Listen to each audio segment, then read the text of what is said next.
All right, today we're going to unpack a really fascinating story based on some deep research from HDIN Research. We're looking at the life sciences industry and what turned out to be an absolute pressure cooker of a year, 2025. It was one of those years that really separated the strong from the vulnerable, and we're going to break down who made it through and, more importantly, why.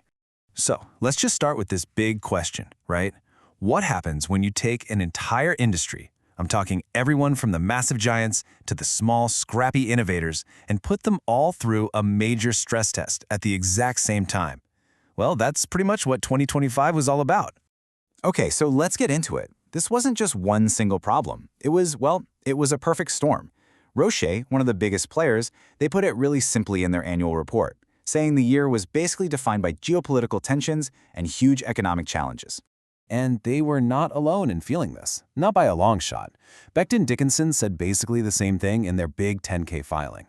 They were looking ahead and warning that things like inflation and those never-ending supply chain headaches, they weren't going away anytime soon. It was this constant, grinding pressure on absolutely everyone. And just to round out the picture, you look at Illumina's report, and they add even more to the list. Tariffs, wild swings in currency, and that general fear of a recession just hanging over everything. It was a true collage of adversity, hitting these companies from every single direction. So here's our game plan for breaking this all down. We'll start with the stress test itself. Then we'll get into the really interesting stuff, comparing how the industry giants played it versus the innovators. After that, we're going to deconstruct this idea of a business moat, what really keeps a company safe. We'll also look at how you can read the warning signs. And finally, we'll peek into the industry's next move. And that brings us right to the heart of it all. This is really a tale of two strategies. You have the same tough environment, the same pressures, but you see two totally different playbooks for survival unfolding between the big, established giants and the smaller, more nimble innovators. So first, let's just talk about the sheer power of scale. Get this.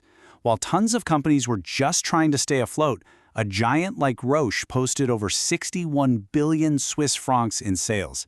And not just that, it was a 7% increase. That's not just surviving, folks, that's thriving. That's what market dominance looks like in action. Now here's where it gets really insightful. How do these giants build that kind of stability? Take a look at Danaher's revenue pie here. A whopping 66% of it is recurring. What does that mean?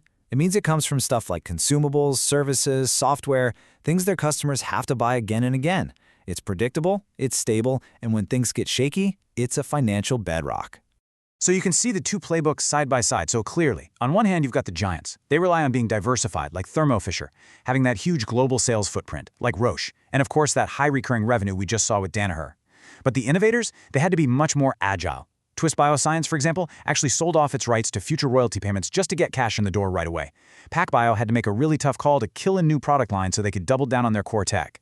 And then you have companies like 10x Genomics who were just much more exposed when research funding started to dry up, a huge vulnerability for the smaller guys. Okay, so this brings up a huge question. Beyond just having amazing technology, what really separates the survivors from the ones who struggle? This is where we need to break down the idea of a business moat. Because it's not just one thing, it's an entire ecosystem. And for anyone who's not familiar with the term, a business moat is pretty simple. It's a company's durable competitive advantage. It's like the wall around a castle that protects it from competitors and lets it keep making money long term. And believe me, in 2025, the strength of those moats was put to the ultimate test. So what is that moat actually made of? Well, we can see it rests on four key pillars. Pillar 1, integrated platforms. Roche is the absolute master of this, blending its pharma and diagnostics businesses seamlessly. Pillar 2 is global reach. Think Danaher, selling to markets all over the world, which protects them if one region has a downturn. Third, a diverse customer base.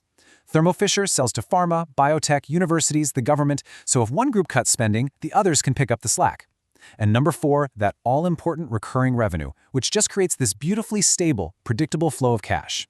Okay, so we've seen what success looks like. But what about the other side? How can you spot trouble brewing on the horizon?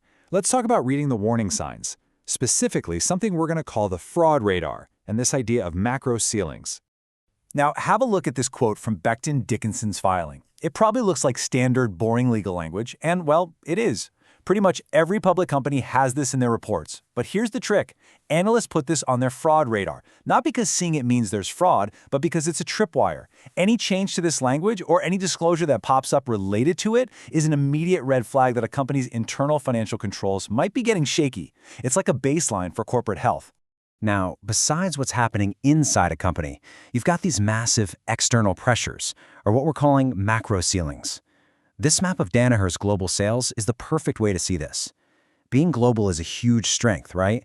But it also means you're exposed to the unique economic and political pressures in every single one of those regions. It puts a ceiling on your growth that is totally outside of your control. And a perfect case study for this is what we can call the China ceiling.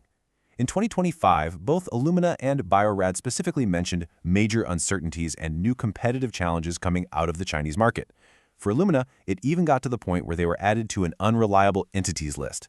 That is a macro ceiling in action, a massive external headwind that puts a hard limit on your growth in a really key market. So, after a year like 2025, you have to ask, where does the industry even go from here? We can actually get a pretty clear picture by looking at the collective outlook from these companies as they started planning their next moves for 2026. The overall feeling is this kind of cautious optimism, mixed with a laser-like strategic focus. Roche is aiming for steady growth by just doubling down on innovation. Danaher is a bit more conservative. They're hoping for modest improvement. The innovator APAC Bio is all about accelerating its core platform, and Agilent is playing the long game, saying they're going to keep investing in R&D no matter what. The big takeaway is pretty clear. Nobody's expecting a return to the glory days overnight, but everyone has a clear, focused plan to move forward. And all of this leaves us with one final big thought. The stress test of 2025 really showed us two very different ways to play the game. So what's the ultimate lesson here? In a world that just seems to get more volatile, is a bigger, stronger moat always the best defense? Or does the future actually belong to the most agile, the ones who can pivot the fastest to get through the storm? It's definitely something to think about.